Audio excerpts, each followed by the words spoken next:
Hi everyone, welcome to King Family Farm. I'm Shannon, and today we're going to pot up some tomatoes that we started about 3 weeks ago.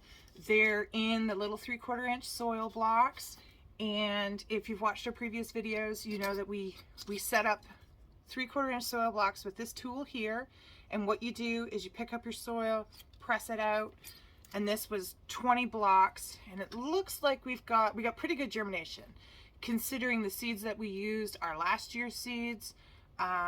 Did really well. There's only two missing, but I mean, that's pretty good.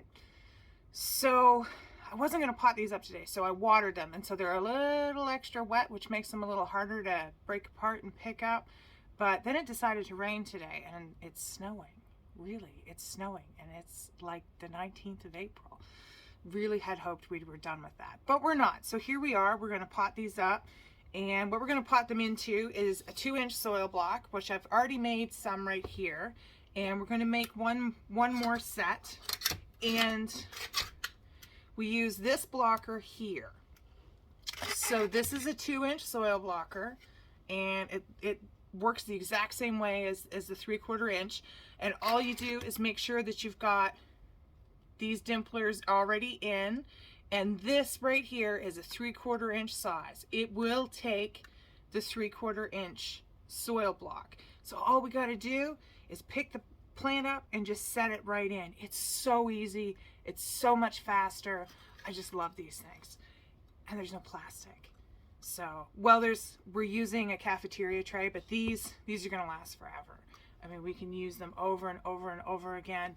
If you want to use wooden trays, you can do that. I know Elliot Coleman talks about the wooden trays that he uses for his in his books. I'm trying to think. The New Organic Grower is Elliot Coleman's book, and he shows you same process, and he shows you exactly how to make these wooden 10-20 size wooden trays that you can put these in, and you can get away from using the plastic. The only problem with those is that they won't hold the water, and I start everything inside under lights. So I like the cafeteria trays because the water is not going to run out all over my floor, because we have most of our plants are in the laundry room on a rack, and I don't want the water everywhere. So that's why we use these cafeteria trays. And again, they last forever.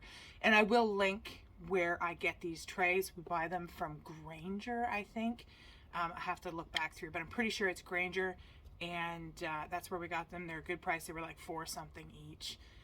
And we've been using them for 4 years. So, and they look like new when you wash them up. There's nothing wrong with them. So we've had a lot going on here on the farm. We're starting seeds every day.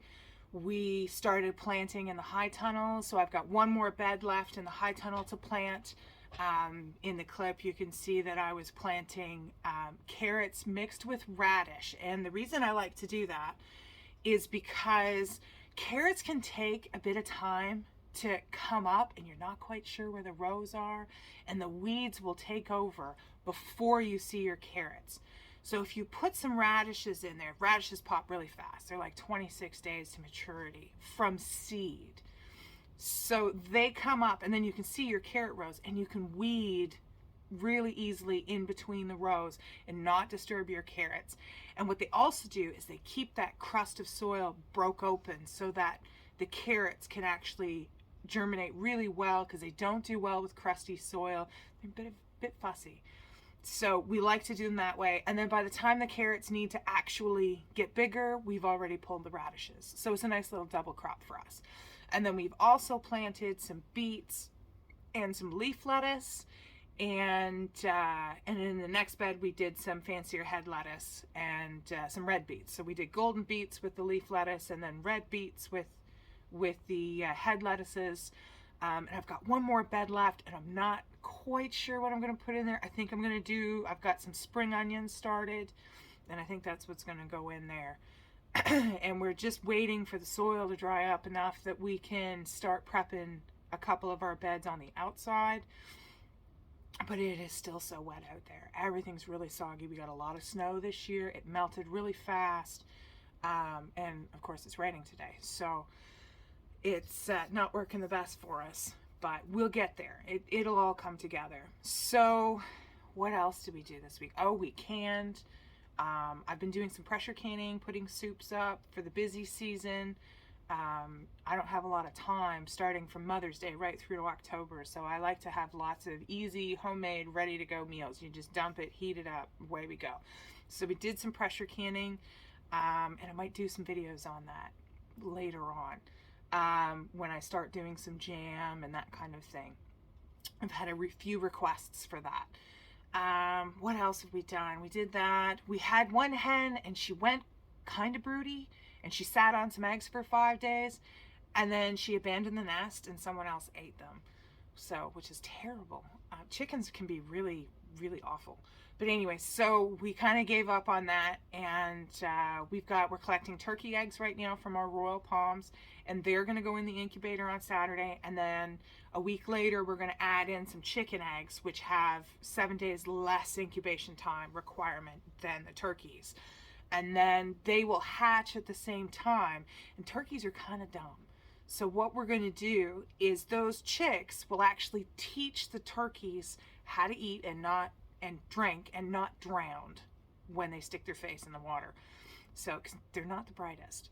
So we're going to hatch them out together, and we'll have turkeys for us. We may sell a few. We're not entirely sure with that right now. Right now the girls are laying really well, so we might do 2 hatches of turkeys. Nice little heritage breed, the Royal Palm. They don't get very big. The toms dress out at a maximum of about 18 pounds, which is nice. It's a good sized turkey. By the time you stuff it, you can still lift it and put it in the oven. It fits. And you don't have to find a weird fancy roasting pan to get it in there. It'll fit in your regular roasting pan. So yes, so it's been really, really busy here. Everything's popping. I love going around and seeing just the little tips of the narcissus popping up, and we've got some alliums coming up. They're actually almost 4 inches high. Our rhubarb is coming up.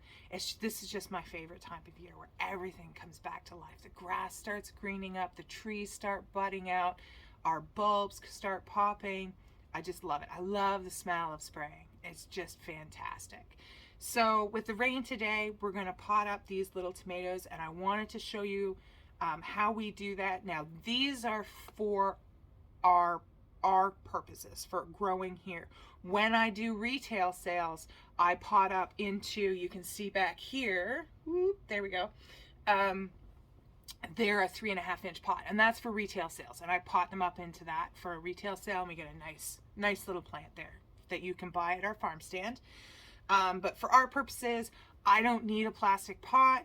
I'm going to let them grow out in this. They're going to get about this big, and I have grown them bigger, like planted out great big tomato plants, and you know what? They don't fruit any faster.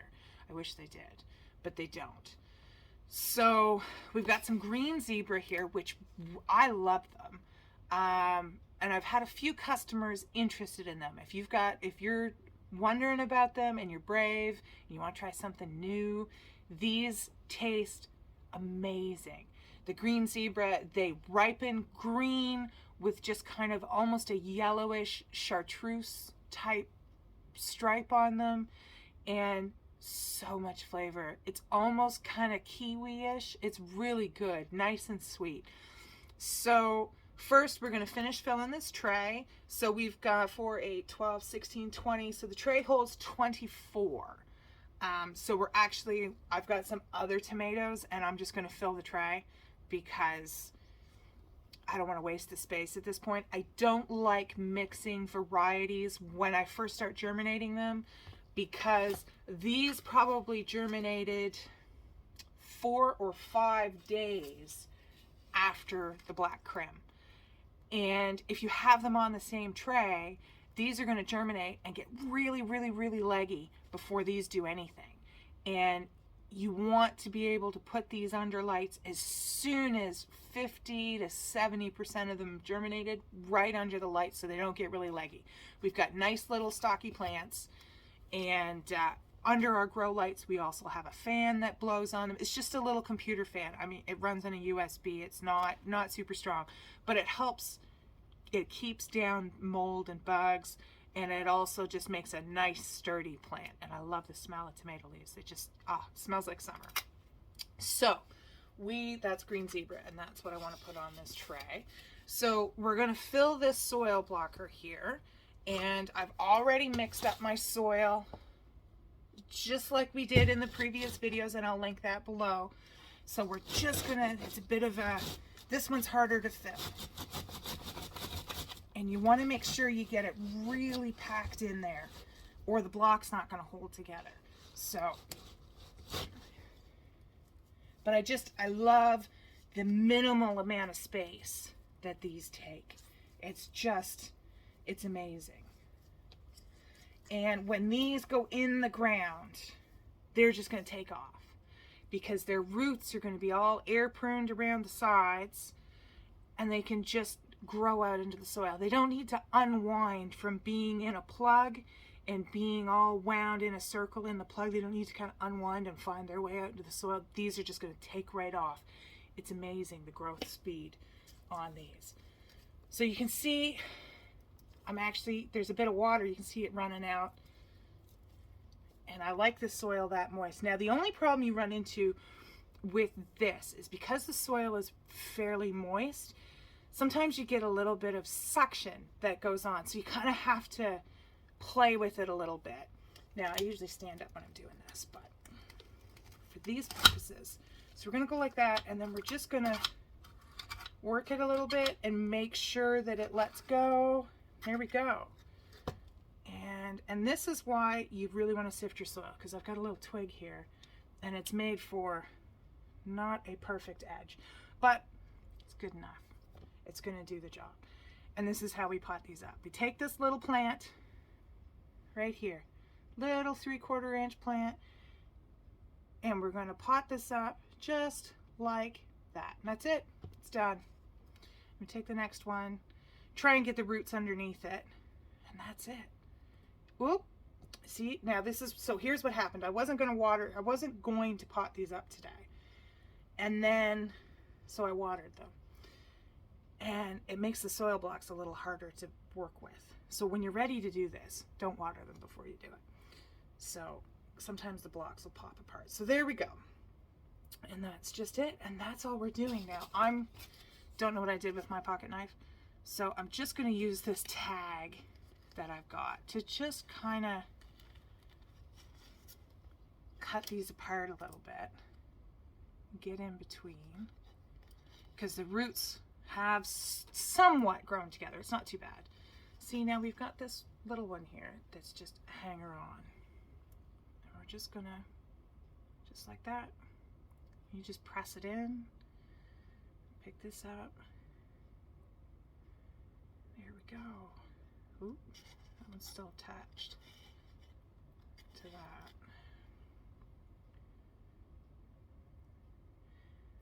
And there we are. Now this one is just a little guy, and it doesn't have much of a root ball on it. But I think with the soil here, I think it was just a slow to germinate. So we're just going to pack a little soil in here. We're just going to stick it in there. Tomatoes root really easily. If you were potting up into a pot, you could actually bury these halfway up the stem and no problem, and they would root and take off and be happy with it. So these have just got their first set of true leaves showing. You've got your cotyledons, which are the first leaves that come out that feed the plant, and then they're just showing their first true leaves. And you really don't need to wait much longer than that. And then you can just go into this, and they're going to take about 3 days, and all of a sudden they're just going to take off. So we're going to get all these potted up today. So sometimes you have a plan, and then Mother Nature tells you you have a different plan. And so that's what we're doing today. And I got all my other stuff done. Got all my eggs washed, and we're all ready to go. So we're just potting these up now. And we're gearing up to open our farm stand. It's open now, but right now we just have the eggs, and we have some jams and jellies on it. But we are gearing up to open with all of our plants, all of our annual vegetables and annual flowers, because you really should be planting flowers with your vegetables. If you want to bring in the pollinators and you want to bring in the beneficial bugs, you need to plant some flowers. So there's a reason Grandma planted zinnias on the side of her vegetable garden, not just because they're pretty. And they really are. I like zinnias. They're such an easy care flower, and they just pump the blooms out all summer. But she did that because her plants grew better. Rather, regardless of whether there's, she understood the science behind it, and that doesn't really matter. It did the job. So here we are, and we've got, these just look so great. I'm excited about these. I miss fresh tomatoes. I cannot wait for that first tomato. That first tomato, I don't sell that first tomato. That first tomato comes inside, I slice it, and I make a toasted tomato sandwich with some homemade bacon. Whew, it's windy. Something fell over on my deck. Toasted tomato sandwich with some home smoked bacon and some homemade mayonnaise. Oh, I can't wait. It's like my favorite part. Now, here we have 2 seeds that's germinated together, and the problem is they're kind of tiny, and I don't think I'm gonna try this one here. It's kind of just sad looking, so I'm not gonna pull it. I'm just gonna pinch it off, and that will terminate it. It doesn't have any leaves at all now, and we're just gonna put it in there, and there we go. So that's it. It's done, and we're gonna label the tray. I don't think that tape's gonna stick. I don't know what I've done with my painter's tape. It's found a new home. But painter's tape is the easiest way to label this stuff. So, and then we're gonna do some black creme. That's what these are, right? Yeah, black creme. So black creme is also an heirloom and really fabulous flavor. It's similar in color to a Cherokee purple, but it's more purple. It's not really black. It's more of a purple color, but it's really fabulous. I love the flavor. Really nice, meaty looking tomato, and fantastic flavor. So here we go. I just love this system. I started doing this, and I was like, I can't be that much better. I mean, pots are great. They work fine. They do the job. And then I bought the mini blocker one year. I said, okay, I'll try it. And I mini blocked a lot of my cut flower plants. And I just got so many more plants in the same amount of space, and they just grew faster and they grew hardier. I'm not thrilled with that plant. It's not that robust looking. So we're going to leave it.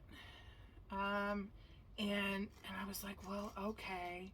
So then the next year I purchased the 2-inch blocker, which is this, and I started my tomatoes and my peppers in it, and it was amazing.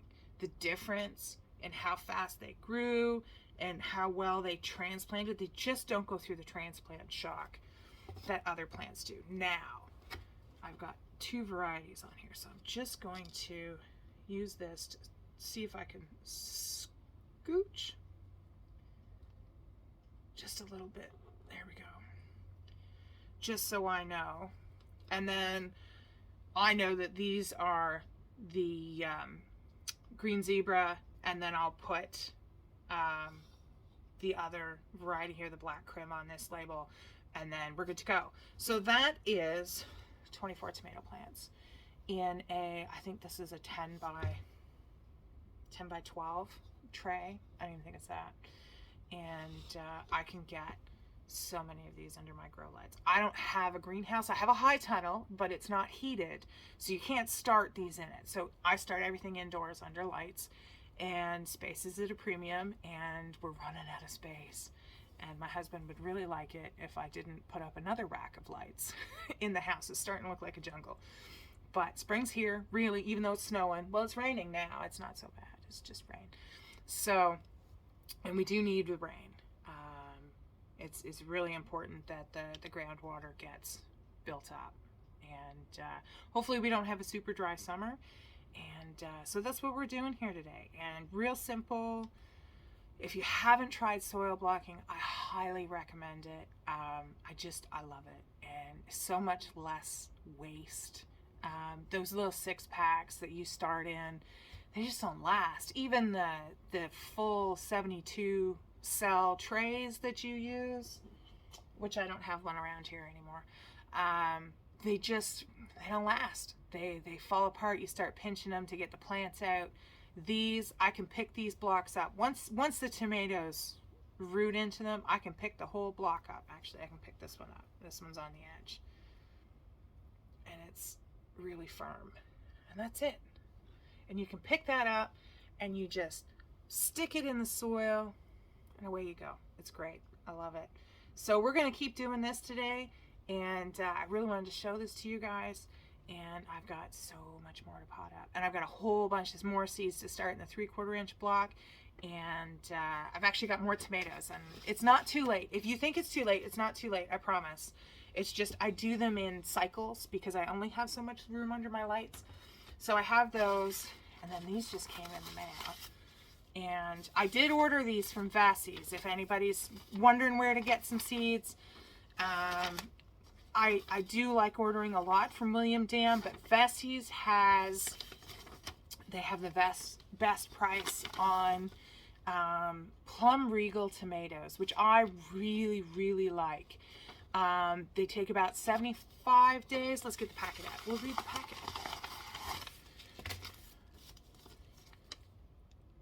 And all right, so here we are, Plum Regal. This has late blight resistance, which, living here in New Brunswick, surrounded by potato fields, and even when I'm looking at the St. John River, it's right here, it's just on the other side of the highway, and then you're in Maine, and it's all potato fields, and the wind blows across the river, and it brings blight. Hopefully it didn't last year. Actually, it was really good. The government does post whether there's spores in the air, and you can get that information, and we did really good last year. But I'd rather not gamble with my winter food, so I grow these for me. They're not as popular for retail sales, and that's fine. People like their Amish paste and plum tomatoes, and that's great. And if you're growing just a few plants and you're growing them in the greenhouse, wonderful. I'm going to grow 60 feet of tomatoes. So, at least. I think that bed's 60, yeah, that might be 80 feet. It's an 80-foot bed. And we're going to grow 80 feet of tomatoes. And I can't do it in a high tunnel, so I can't protect it from blight. So having something that isn't going to die overnight from blight, because that's going to happen, so blight comes in and you won't notice it, and then you go out the next day and your plants are dead. And I didn't know that when I first moved here. I'm originally from Southern Ontario, and blight was not really an issue where I grew up, and we just always had amazing tomatoes. And then I moved here, I met my husband, and we got married, and I put in my first tomato plants, and I was still a long haul trucker at the time, and I went on the road, and I came home 2 days later and everything was dead. And I was like, what happened? Like they were just on the verge of ripening and it was all gone. And I was like, what happened? And my husband was like, oh, blight. And I was like, what? And he was like, blight from potatoes. And I went, huh? So then I did some reading and I went, okay, well, you were stupid and you didn't plant the right thing. And then I came across these varieties, and these are, I'm pretty sure they're an F1 hybrid. They're an F1 hybrid, and they're not a GMO. GMO is an entirely different item. A GMO is spliced in the lab. You couldn't do that in your own backyard. An F1 hybrid you could technically make in your backyard. So Plum Regal has been bred over time, along with, there's Mountain Merit, and there's another one that I can't think of the name of, and it's a cherry tomato. Mountain Merit's like a round salad tomato, and then Plum Regal is your plum tomato. So they were bred over time to, and selectively bred to have resistance to late blight. And farmers have been doing that for generations, breeding and picking the best seed to replant. And so I'm good with using an F1 hybrid. GMOs, I don't know enough about them. I'm less concerned about the GMO than I am about what we spray on them. So environmentally, I think they're very unfriendly, but I understand why they're used, and that's a whole other conversation. So anyways, we've got this tomato. It's Plum Regal.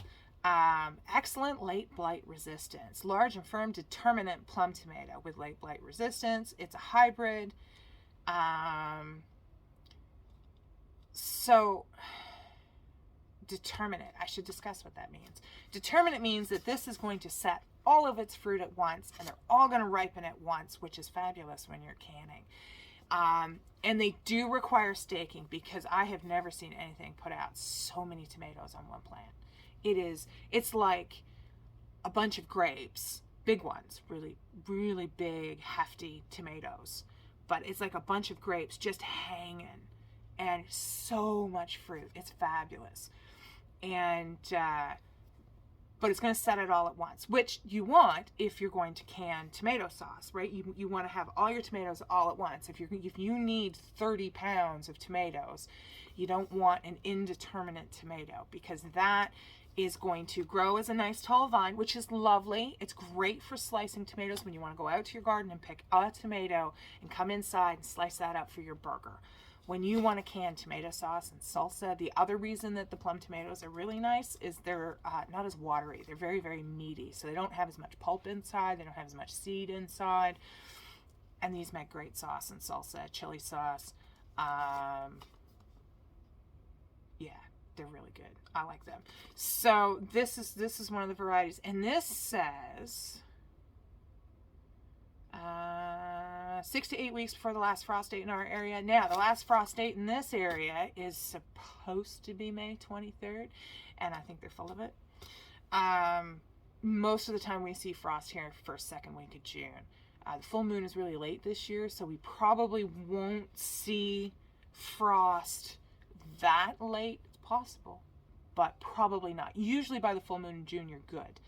So it's not too late to start, and quite frankly, they're not going to get any faster. They have a number of days, 68 days to maturity. Now that means with a tomato or a pepper, that means from transplant. 68 days from transplant, not 68 days from seeding. When you're looking at radish or lettuce or something that you would direct seed like that, their seeding number of days to harvest is from seed. Tomatoes, peppers, eggplant, that type of thing, it's from transplant. So you need 70 days. And we don't have a lot of that good growing days here. There's probably about 80 good growing days here in this particular area. If you're further down in the province, if you're like zone 5 down Moncton, which I think is 5B, depends where you are, whether you're right in town or if you're outside of town, you know, your frost date will vary. You've got more growing days than we do up here. We're in zone 3B. So I'm actually going to prep a bed and I will put a low tunnel over it, which is just low hoops and greenhouse poly, and I will warm that soil up, and I'm going to push the season. And I'm going to leave those hoops there. And if I absolutely have to at the end of the season, I will tarp it again if I have to. But these should ripen out, no problem. So there's 50 seeds in this package. And then I've got a Bumble Bee mix. I love the cherry tomato mixes. I grow them. We sell some of them at market. They're not as popular as your Sweet Million, which more people are used to. It's a red cherry tomato. Produces lots and lots of tomatoes, and you just pick them off the vine and eat them. They're just so good. So same thing. So these are indeterminate. These are going to require a trellis. They're going to get really, really tall if you let them. I mean, you can always top them. I usually top my plants by August. I just top the plant off and force it to ripen what's underneath. So yeah, so these are going to be, here I am reading here.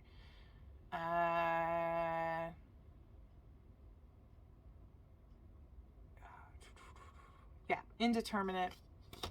This one is 60 days from transplant. 60 days from transplant. So now these are going to go in my high tunnel.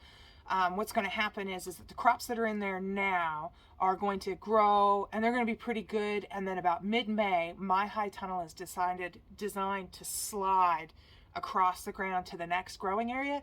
I'm going to warm that soil up with the high tunnel, and I'm probably going to put a little bit of heat in there, push the season with these guys, and get them going a little bit earlier. So, Sweet Million, which is really nice. Bumble Bee Mix, love these guys. They're just a bunch of different stripy colors.